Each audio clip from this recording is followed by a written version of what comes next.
Hello again, everybody. This is Lieutenant Commander Mr. Everything from the 1st Naval Aerospace Squadron. And in today's video, we're going to talk a little bit about piracy and how piracy will not pay, and why I say that, and what my motivations are, and why I am not a pirate, and why I know a lot of people are pirates. And we're just going to have a conversation about piracy. Okay, now we're going to talk about Star Citizen specifically. You know that piracy is going to be very popular in Star Citizen, overly so, in my opinion. I mean, I think it has such a high appeal that the majority of the player base that's playing Star Citizen is going to want to play a pirate. And one of the reasons why, and I'm just speculating on 99% of this, one of the reasons why, there's not a whole lot of games out there that lets you break the law. There's Grand Theft Auto, right? And that one's really, really popular. Why? Because players get to do things in the game that they wouldn't normally be allowed to do without getting in trouble. It goes further than that because, hell, let me say this. I play Champions, right? I play a superhero game. I shoot laser beams out of my eyes. I can't do that in real life, right? That's one reason why I play a game. But, on the other hand, I am a good guy, right? And so you play another game like World of Warcraft, whatever. You cast Fireball, whatever you're casting, right? You can't really do that in real life. That's one reason why you play a game. You play a game so that you can escape reality. You can escape and do things you can't normally do. What I'm trying to say is Star Citizen has a lot to do where you don't need to be a pirate to say, well, it lets me do something I'm not normally allowed to do. Hell, I can't. I'm flying in a Saber right now. I can't do that in real life. So that's not a valid excuse. This is going to be a long topic. This is a very heated topic, and some people will argue with you about their motivations. They'll tell you that their motivation is one thing, when in fact their motivation is another thing. And sometimes they don't even realize that their motivation is another thing. And I'm not going to try to psychoanalyze everybody. That's not my point. But I can categorize people into certain areas, and then I'll explain to you why I made the decision to do what I do. In Star Citizen, there is a organized government called the United Empire of Earth. Okay, they've got the advocacy, they've also got police, they have the military, they have a lot of resources to at their disposal to protect their citizens. Now, why would they want to protect their citizens? What's the UEE's motivation for protecting citizens? What's the motivation to do anything, anywhere? Usually, it revolves around money, money, or religion. But let's talk money. UEE, or I should say, the law. I'm just going to call them the law from now on. The law wants their citizens protected. Why? Because those citizens work for the UEE. Maybe they don't do it directly, but if you run a pub and a bunch of Marines come into the pub and they drink your beverages, you're providing a service to the UEE Marines. Let's say you don't have any Marines, you just own a pub and you have farmers that come in. Guess what? You're providing a service to the UEE because those farmers have to create food for who? The citizens, and it's a never-ending cycle. And another thing, there's probably a liquor tax. So the UEE, or the planet that is in the UEE, is taxing you, and you're paying, and that subsidizes or pays for the military, the government, the emperor, the congressman, or whatever, right? So the UEE wants its members to flourish. They want them to prosper, because why? If the members are prospering, then the UEE is prospering. Okay, that money that you are making, it's getting taxed, or it's providing a service that other members in the UEE are benefiting from, which in fact, or in part, increase how happy people are, and the more happy people are, the less likely they are to riot or fight back or blah, blah, blah, right? So, of course, the UEE as a whole, now this is in general, as a whole, want their citizens to prosper. Now, if there is an organization out there, I'm just going to call them a pirate. If there's an organization out there that is stealing from their citizens or blowing up their citizens, killing their citizens, the UEE is going to want to stop that, right? So there's going to be a lot of resources out there that is going to try to stop piracy. So now you know where the pirates are. Now, now here we go. Why would someone want to play a pirate? Well, for one thing, you don't really get to do it in any other game. So I get that. I get that. I'm talking about human beings now, the players, not in-game. I'm talking about why would a player want to be a pirate? Not why would a character in the universe of the UEE and Star Citizen, why would he become a pirate? I don't care about that. I'm talking about the players that play the game. Why would they want to be a pirate? Well, so that they can run around acting like a fool and have no consequences, no moral compass to stop them. I can get that. I can get behind that, actually, because I've never played a pirate in any game. That might be fun. You know, okay, so hey guys, we're gonna go shoot this ship in the engine. We're gonna take this ship. We're gonna take the cargo, and we're gonna be a pirate. And I'm like, okay, that's cool. I don't mind that. To me, that is a legit play style in Star Citizen. But then there's those other guys. And I'm going to say that that's the group that I just quoted is probably about 25% of the population. I'll put the percentages up here, how I believe they all fall out. But I think that legit pirates, people that are playing pirates because it's something novel and unique, and it's something that they haven't done before and stuff like that, I think is a low percentage, okay, of why people play that. Okay, then there's another percentage of people that play it because they are assholes. Okay, there's going to be people playing piracy because they know that if they are a pirate, they can hurt you. They can blow you up. They can take your cargo. They can air quotes, harvest tears, or they can ruin your game. And they enjoy that. Okay, there's a group of people out there like that. And why do I say I know there's a group of people like that? Because there are organizations specifically designed to be that way. There's a number of organizations that are specifically designed to be assholes. They're going to camp spawn sites and just kill people as they spawn. Why? What gets behind somebody to do that? Well, why? It's hard for me to understand this, but I'm going to try to explain to you what I believe and what I know based on psychological tests that have been conducted.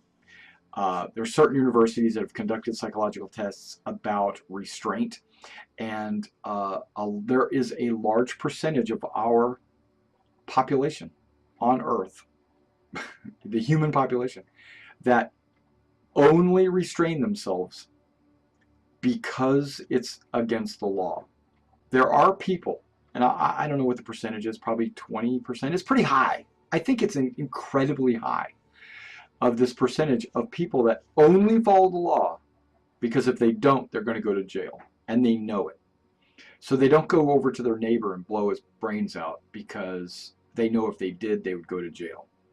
What's unfortunate is some of those people play computer games, and that lets them release their anger or whatever, which is good. I mean, it's not getting released into the society, but you're going to see organizations, you're going to see players that all they want to do is hurt other people because they know that even if they get arrested in the game, it's no sweat off their back. They're not really getting arrested. So they are breaking the law or willing to hurt other people because they know there's no, air quotes, real consequences. Okay, it's only in-game consequences. And so they are willing to be a dick or an asshole. And I call those guys assholes. So you got the legit pirates, and then you got the assholes.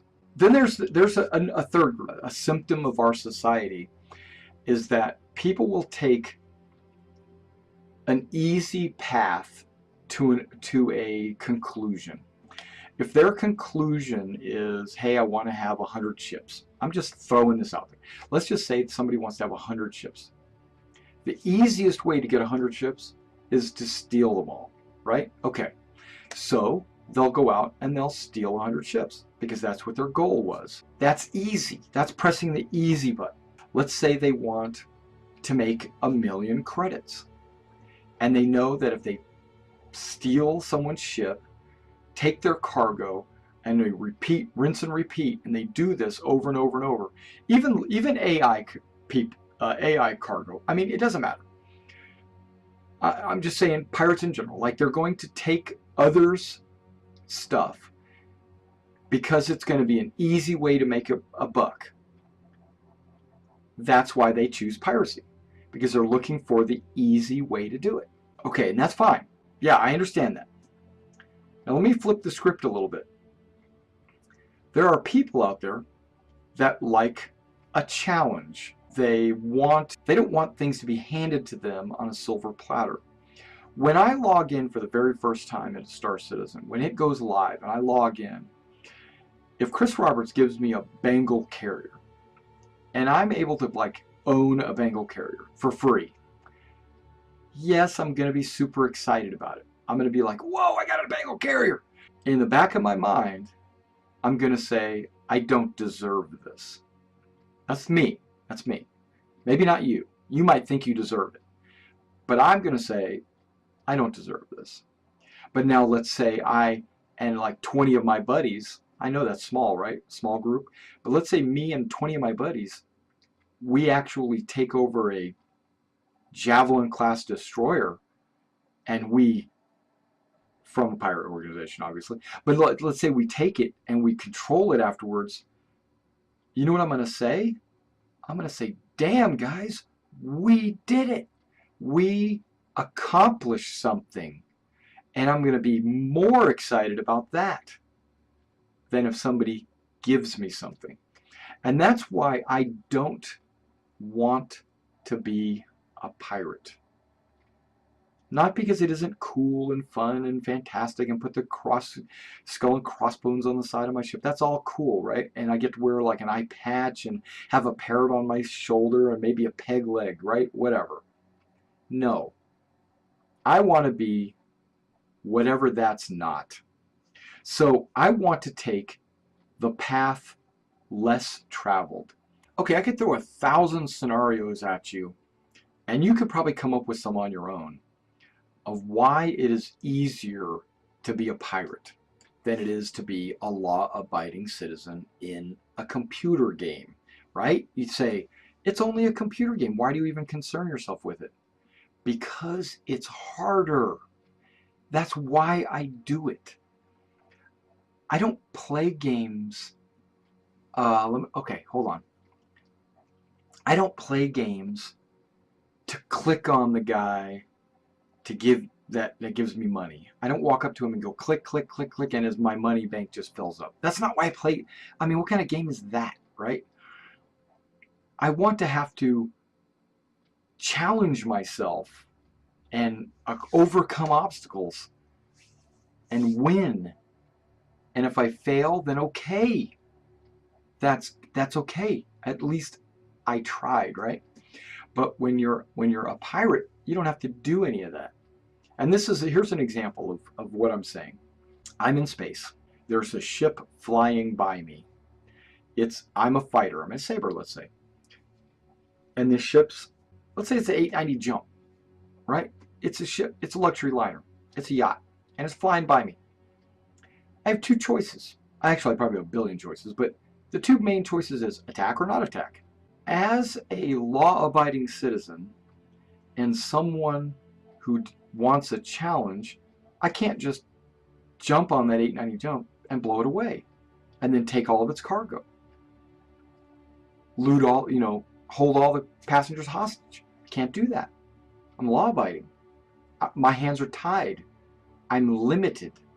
Okay, but let's say I'm a less than legal person and I'm willing to just blow it away. I can disable the engines and board and take everybody's money or their credits or whatever, right? Or I don't. See, if I'm a less than legal person, I can choose to do it or not do it. So there is a lot of freedom when it comes to being a pirate. And that's why a lot of people play them, because they don't have any rules to follow. They're not, they don't have to abide by any strictures. So me, I'm limited. I can't attack those guys. You know, they're not pirates. They're if they do get attacked, I feel obligated to go defend them. That's cool. To me, that's like, I like having complex decisions where that pirate doesn't have to make a decision. He's free to make any decision. To me, playing a pirate, someone who's going to shoot down you know, a family ship or an Aurora, chasing an Aurora. You know, you got 15 of you guys and your cutlasses, and you want to go chase down an Aurora and steal his cargo. You can do it because you're a pirate. I can't do that. I wouldn't want to. Well, first of all, I wouldn't want to do that because I'm not the kind of I'm not a dick, for one thing. So I don't fall into the I don't want to do that. So I don't have this compulsion to break the law. And so, but I do have the compulsion to go the harder route. So I choose to be legal. And by doing that, I'm limiting my options, right? Okay, so now you might come back and say, but Mr. Everything, that's exactly why we don't want to be illegal. We don't want to limit our options. We want to open up our opportunities to do whatever we want.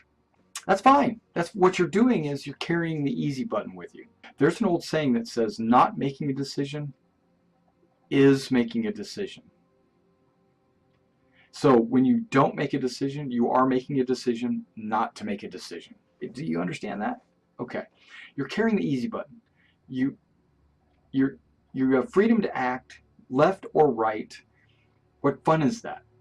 I like to play a game. I like to play games, not the ones that railroad you. I don't want to play a game that says you have to go straight down this narrow path.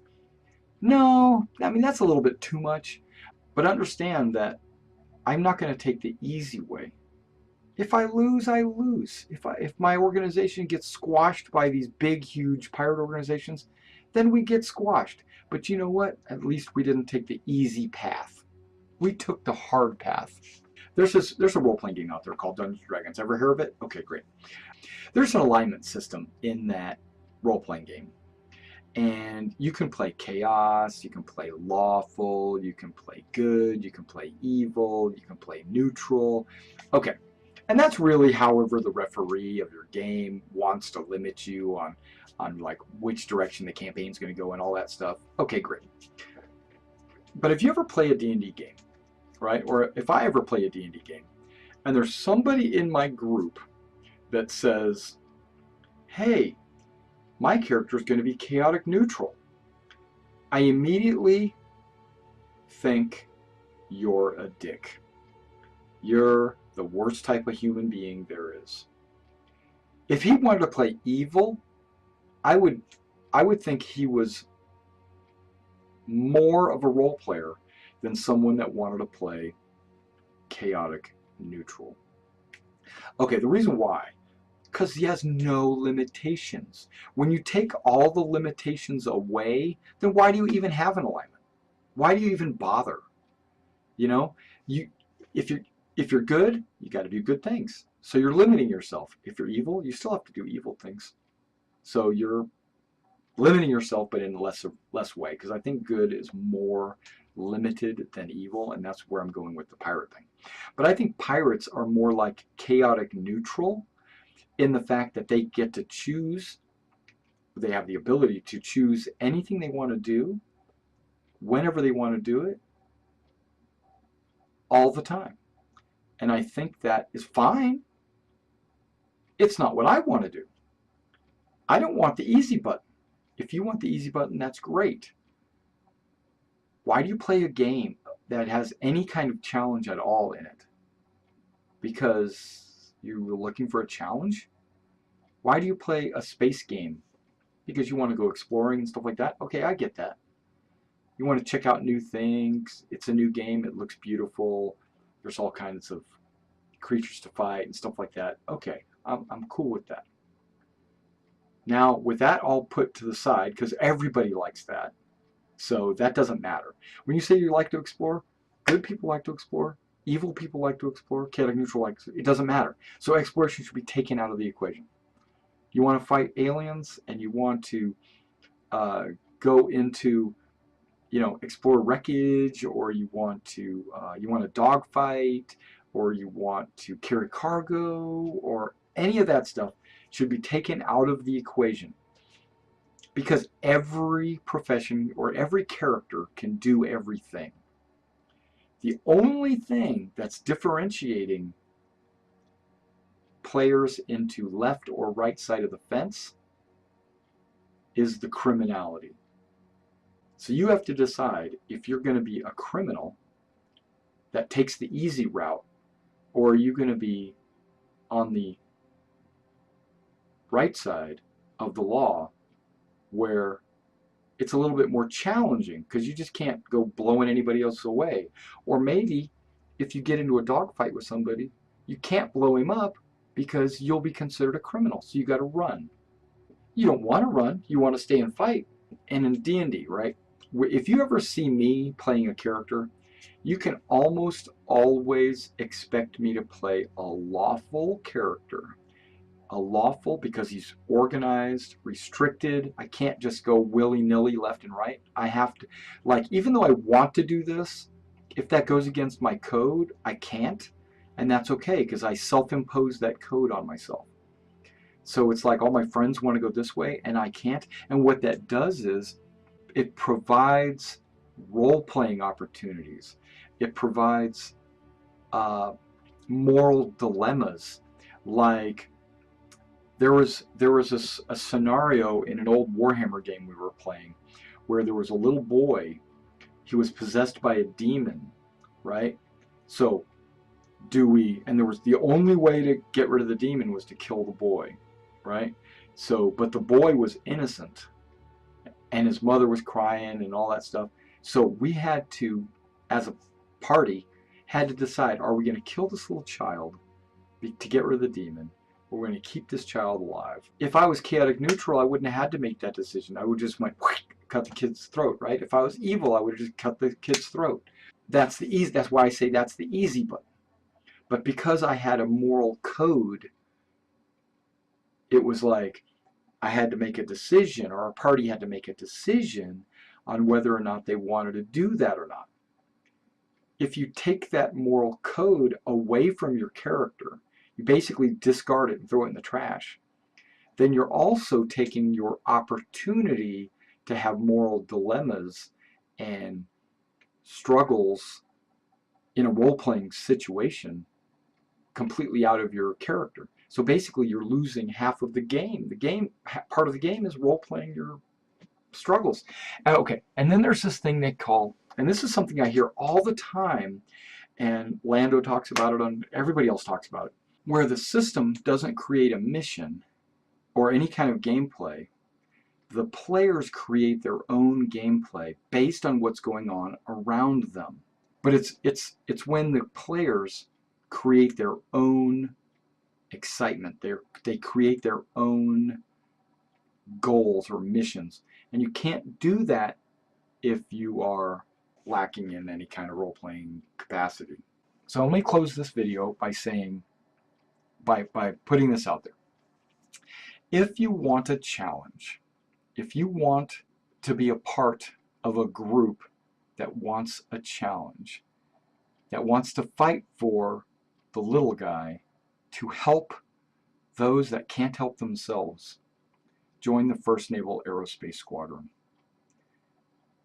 If you are the kind of person that wants the easy button, doesn't like a challenge, and just wants to run rampant through the systems and stay away from the 1st Naval Aerospace Squadron. Okay, I promised that I was going to talk about percentages. Well, I think that there is going to be more than 50%. I'm going to say pretty high, maybe 75% of the Star Citizen community is going to play Pirates, because you're going to have the guys that want it because it's cool. You're going to have guys that want it because it's the easy button, and then you got guys that want to be dicks. So, and I'm saying about 25% on each of those. Then there's those guys that want the challenge, and then you're going to be overwhelmed. They're going to be outnumbered. And I think, and this is unfortunate, I think that Star Citizen, Chris Roberts and Star Citizen, know that there's a large percentage of people that want to be pirates. So they are making the pirate simulator. So this game is the pirate game. It's the game where you go to if you want to be a pirate. And I'm kind of afraid of that. I hope it's not that. I hope there's a lot of incentives to people not to be a pirate. But right now, everything I see points to you got to be a pirate to make it in this planet, or in this game. You know, everybody's a pirate. Everybody's a griefer. Everybody's trying to blow each other up. And I understand it's still in alpha and people are still, you know, and I'm going to use air quotes, supposed to change, but I don't see it changing. I'm looking down the road, I'm looking down the future and stuff, and I'm like, the law has got to be swift. It's going to have to be extreme, and it's not going to be. Not when you have havens and hideouts where pirates can go to do everything they could normally do in a non-pirated area. If you have oh, and way back in the early days, they talked about how pirates, or I should say lawless space outside of the UEE, is going to have all the best stuff. That doesn't make sense. It should be the other way around. It should be only lawful people should be able to get the best stuff. Pirates should have to struggle, and they don't, and that's why I call it the easy button. So thanks for coming out and checking out this video. If you're interested in the 1st Naval Aerospace Squadron, come check us out. We'd be glad to discuss anything with you. Otherwise, we'll see you in the verse.